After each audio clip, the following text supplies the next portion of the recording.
नमस्कार जय जगन्नाथ।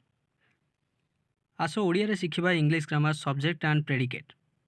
आज भिडियो आमे सब्जेक्ट और प्रेडिकेट शिखा। सब्जेक्ट माने कर्ता और प्रेडिकेट माने ओडिया कहते विधेय। आपण माने ओडिया ग्रामर मध्ये शिखि थे। आमे पूर्व क्लास रे वर्ड सेंटेंस फ्रेज क्लॉज और पंक्चुएशन मार्कर यूज विषय पढ़ी थे। आज कर्ता और विधेय विषय जानिबा अर्थात सब्जेक्ट एंड प्रेडिकेट। जदि चैनल आप प्रथम थर आसी तेज सब्सक्राइब करेंगे और वीडियो को पसंद आसते निश्चित लाइक करूँ शेयर भी करेंगे। जदि किसी डाउट आसे आप कमेंट सेक्शन भी लिखिपारे। आम चेष्टा करूँ आपको डाउट क्लियर करने। फर्स्ट जानिबा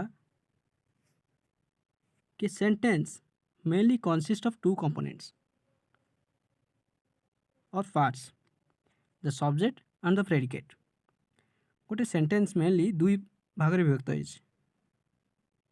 गोटे है सब्जेक्ट कर्ता कंपोनेंट बा विधेय। एग्जांपल को देखंतु किछटा आइडिया पाइबे। The Himalayas stand to the north of India. It the Himalayas होची subject, stands to the north of India होची प्रेडिकेट।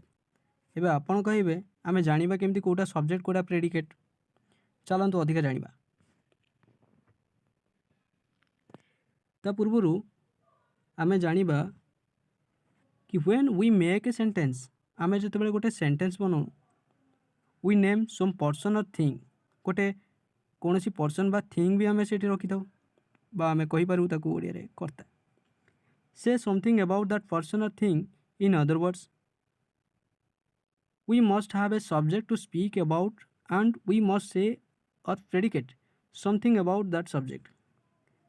अर्थात आमे जतबेले गोटे सेंटेंस लिखू से गोटे सब्जेक्ट थाए बा गोटे कर्ता थाए। से गोटे पर्सन हो पारे, जेकोसी थिंग हो पारे। आ बाकी तक सेंटेंस अनुसार आमे ता विषय लिखि था। Hence every sentence has mainly two parts. One is subject, another is predicate. एबे सब्जेक्ट डेफिनेशन कौन? The part which names the person or thing we are speaking about. आमे जहाँ विषय कहूचे। ये पूर्व सेंटेंस रे आपण माने जेमति जानिले हिमालय विषय कहउतला तो सी थला subject. This is called the subject of the sentence. Predicate the part which tells something about the subject.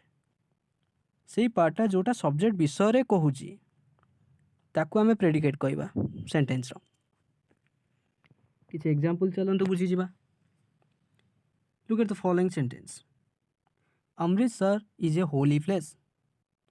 देखो अमृतसर हूँ सब्जेक्ट कहीं सी हूँ गोटे जगार गोटे प्लेस नेम नाउन। ता विषय कौन कहुई ना यहाँ हूँ गोटे पवित्र स्थान। तो अमृतसर हूँ सब्जेक्ट ताकू जोटा प्रेडिकेट करुच्ची ता विषय जोटा कहुच्छी सी है प्रेडिकेट माने इज ए होली प्लेस है predicate. Gautam Buddha gave his first sermon at Sarnath. तो क्या विषय कहुई ना गौतम बुद्ध विषय। तो सी होती सब्जेक्ट बा कर्ता। तो कर्ता विषय जहाँ किसी कहुई विधेय कौन है ये gave his first sermon at Sarnath. आप गौतम बुद्ध विषय जानते से फास्ट sermon देते सारनाथ रे। नेपाल रे जन्म होते किंतु भारत सारनाथ ठारे sermon देते। The Himalayas are full of medicinal herbs used in the treatment of diseases. ये सेंटेंस लक्ष्य करूँ आमे क्या विषय कही। ये सेंटेंस टी क्या विषय कहुई द हिमालयस विषय। हिमालयस माउंटेन गुड़ाक विषय। हिमालय माउंटेन रे कौन कहुई विषय ना से मेडिसिनल हर्ब अच्छी जोटा ट्रीटमेंट करा जाए डिजीज विभिन्न प्रकार डिजीज। तेणु जहाँ विषय कहुई माने द हिमालय विषय कहुच्छी सी हूँ सब्जेक्ट।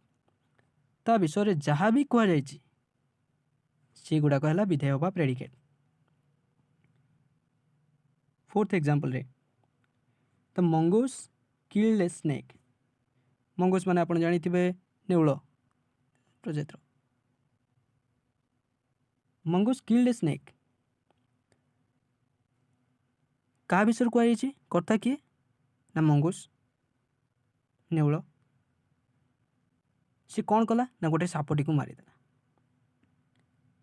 तो ये सब्जेक्ट है मंगूस ताकू ता विषय जहाँ कहुई से प्रेडिकेट किल्ड ए स्नेक हूँ प्रेडिकेट आप चिन्ह पारे ये मुझे सब्जेक्ट गुड़े को बोल्ड लेटर ये लिखिदे then he shot an arrow into the air से पवन को गोटे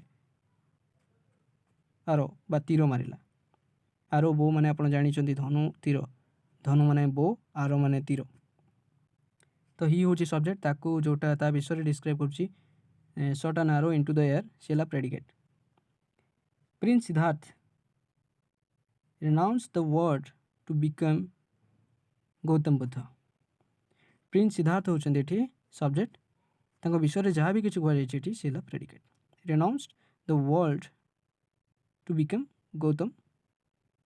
गौतम बुद्ध ओके तो मु भाबुछि आपनर किछि डाउट नथिबो नेक्स्ट किछि एठी एग्जांपल दिया जाइछि in the following sentences separate the subject and the predicate एटा आपन पई जदि आपन वीडियोटी फॉलो किना बुझी पारिले बाबूजी एटा आपन पई होमवर्क रहिला आपन चाहिले निजे प्रैक्टिस करि परिबे आमे नेक्स्ट क्लास रे या विषय रे डिस्कशन करि देबा थैंक यू फॉर वाचिंग